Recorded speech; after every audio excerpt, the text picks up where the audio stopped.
Welcome back to Bills, Bets, and Beers. I'm the host, Chad, and this is going to be a video talking about the Bills vs. Bears post-game recap. If you're new to the channel, this is a channel where I mostly talk about Bills football, the NFL in general, walk through my parlays that I put in for my Monday, Thursday, and Monday night football games, put some in for the regular Sunday games in as well, then just do an occasional tasting and rating of a tasty brew. But yeah, let's get into this. If you do like this content and you get a little bit into it, definitely give me a like and subscribe. I'd have won some of these parlays that I put in, but this could be a little bit different. This is just Bills related. So first segment of the game, positives from the game. Bills clinched the AFC East for the third year in a row. That's big. Obviously, that's huge, but still, we have two big games coming up. Obviously, the Patriots, that's a little bit of like a lower end where we already kind of dominated in a sense. But, to be honest, the biggest game coming up is going to be the Cincy game coming up Monday Night Football in a week. That's what we really need to do and focus on. If we get that win, the win against the Patriots, we're going to be focusing on it, and that's going to get us that number one seed. The hardest win right now, I think, is obviously the next win, and then that gets more pressure on the next win. So, and then I'll be at that Patriots game, so that'd be good, or most likely will be. I'm not sure yet. I have seasons, so I'm not sure if I'm selling them or not. But yes, that's the first really positive from the game. I wanted to get that out the way because, to be honest, that's more of a positive than anything else. So the first half was pretty lackluster in a sense for the Bills. They only got 6 points out of it. Some mistakes from Allen in the red zone, things like that. But, side note, the big second half for the whole team and as a whole. Offense, defense, special teams, everything. Because if you look at it, plus 26-point differential in the second half. Then the defense only allowed the Bears to score 3 points total. So the offense scored 29 points, and defense only allowed them to score 3. That's even being up that high and giving up those yards like that. So it's massive. Good to see. And it was cold weather, gritty football. You're talking like probably negative 15 with the wind chill. Wasn't really snowing too much, but the wind was pretty whipping around down there, moving the kicks and stuff like that. So definitely something positive, very positive from this game. Then both Singletary and Cook, they showed out in this frozen tundra called Chicago. At least with that cold front coming in. You can thank Canada for that, because that's where all that shit comes from. But we almost had 2 running backs, not counting Josh Allen, with over 100-plus rushing yards on the day. I mean, I believe, if I remember correctly, Singletary had 109, and Cooks had 99 rushing yards. That is huge. Allen only had 47. We ended the day with 254 rushing yards. That is huge. That's great coming into this cold weather season. Ended out December being 4-0. That's what we're looking for, but it's just a positive sign going forward. Having Devin Singletary, Cooks both getting good rushing yards. Obviously, Devin Singletary had a couple more touches than Cooks, but Cook is coming into his own on this. So it's nice to see everything going very smoothly for them. And Cook's got another touchdown too. And Singletary did, and Allen did. I mean, all rushing. That was great to see. Next up, the defensive front 7. They had a big night. Pass rush and all. I mean, they held Fields to, I think it was like 11 rushing yards, which is huge. I mean, the week before that, against a pretty good defense in Philly, he ran his ass off. And just that's how they kind of kept it close. So 11 yards rushing only for him. Plus, so they kept him funneled in there. They didn't let him leave too much, and they sacked him twice. And they only allowed 80 yards rushing in total. I mean, total. The defense only allowed 209 yards altogether. So the secondary did a great job as well. I mean, obviously this team's not known for their explosive passing and things like that, and they're probably the worst in a lot of categories. But they are the top in the rushing, and they only got 80 rushing yards. That shows this, and it was a cold weather, gritty game where getting hit and hit and hit, it's not going to feel great.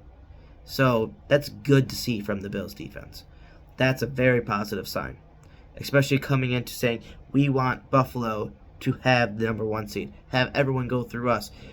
Well, we're proving that we're playing well in these types of games, at least without snow, windy, cold games. We're proving that we can gut these out and get these wins. Also, the last on this positive. I mean, there's a lot of positives, but that I would like to talk about. Ken Dorsey improved his play calling, I believe. I mean, yes, it was the same thing. We're pretty much 50-50 split on plays, like rushing, passing. But he made a great second half adjustment that just changed the game. It was 6-10 before, and then we scored 29 points. You can't go against it. You can't say, well, he didn't do it. It's just a good sign to see that he's doing very well with the play calling and the factor.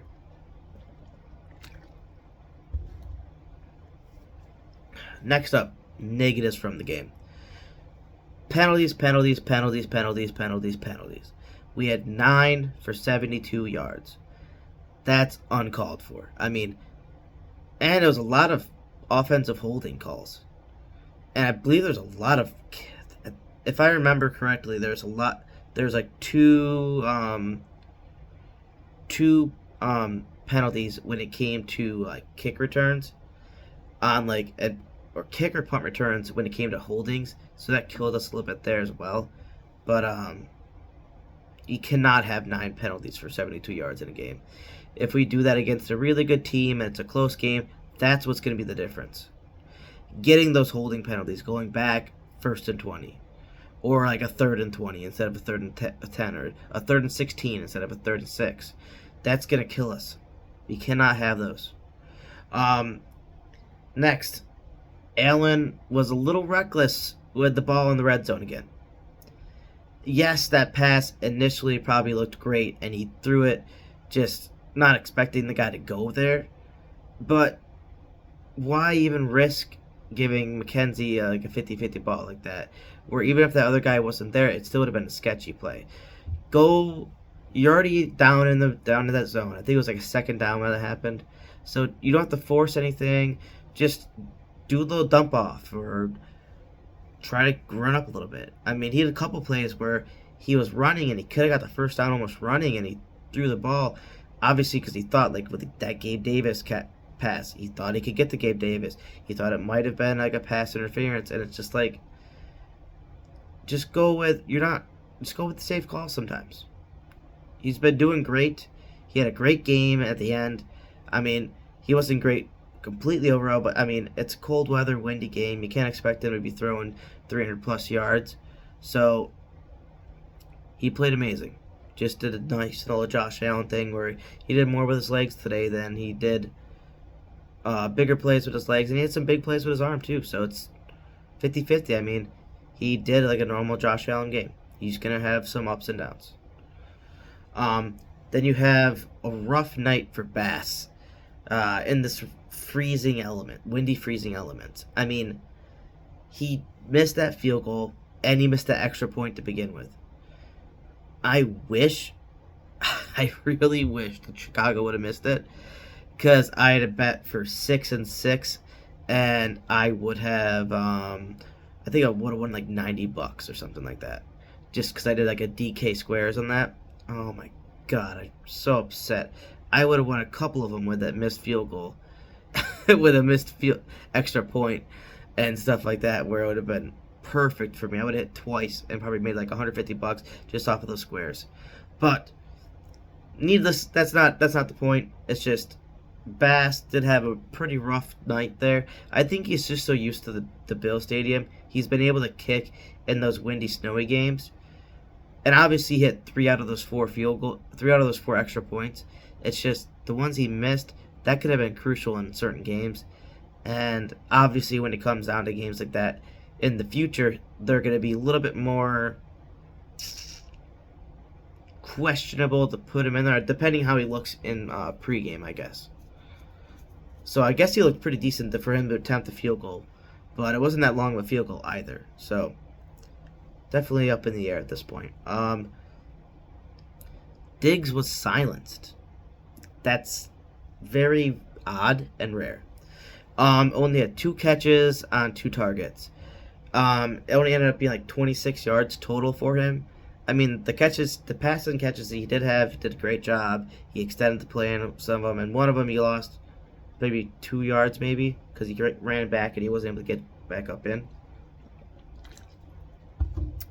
But I'm on the side where I think it was schemed that way on purpose.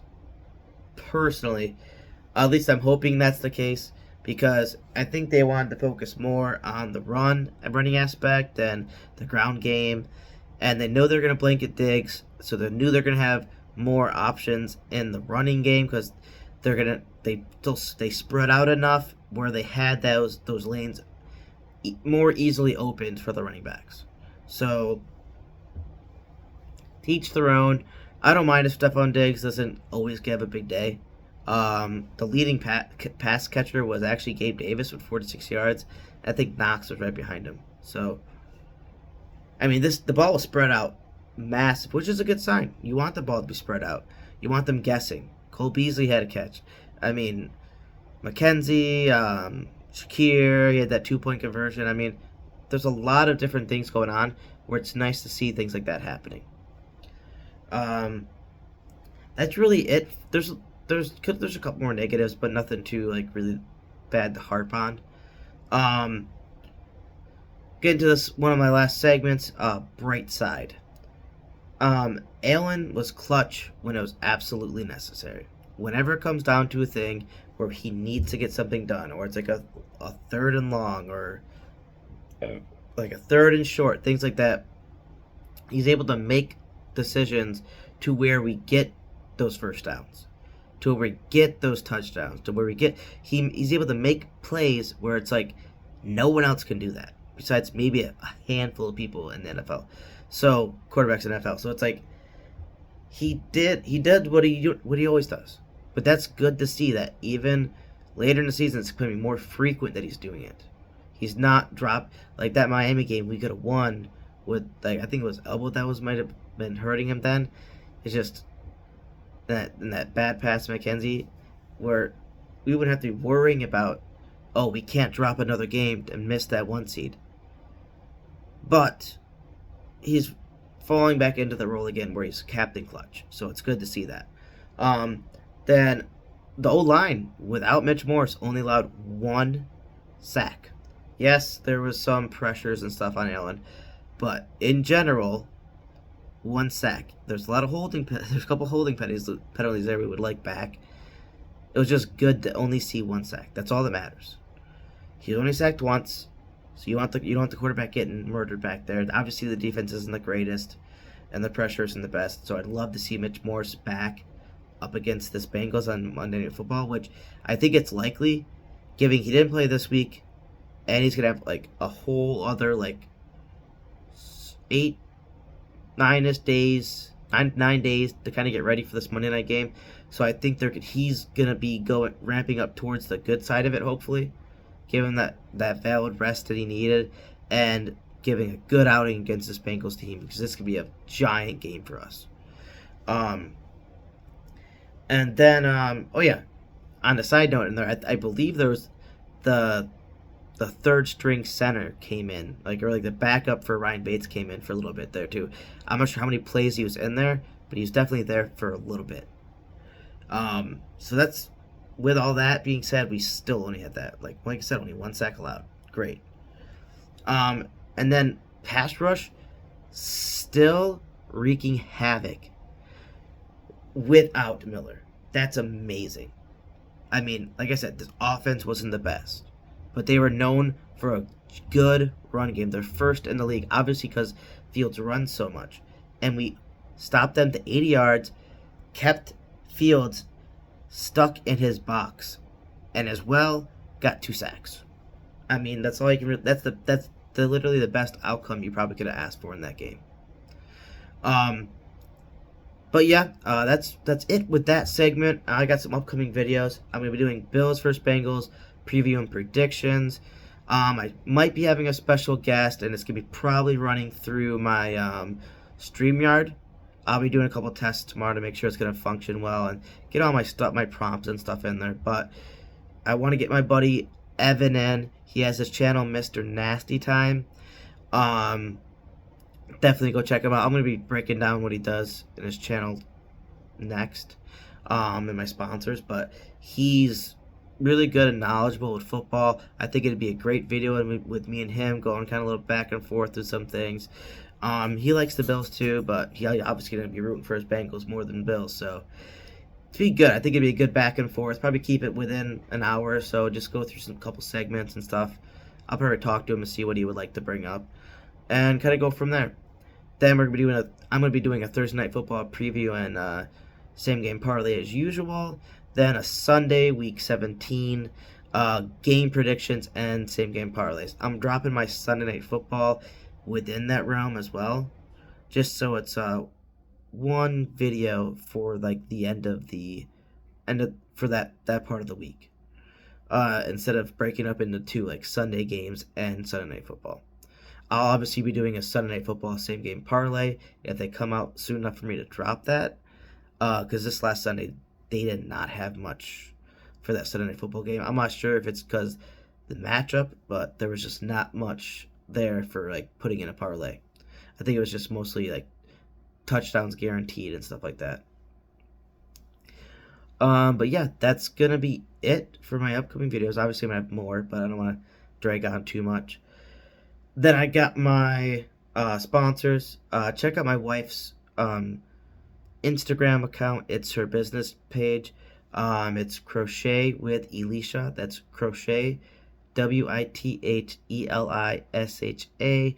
Check her out. She has tons of stuff on there. She makes mittens, hats, gloves, all different kinds, like dragon scale type things, and like special designs for like little kids and stuff like that.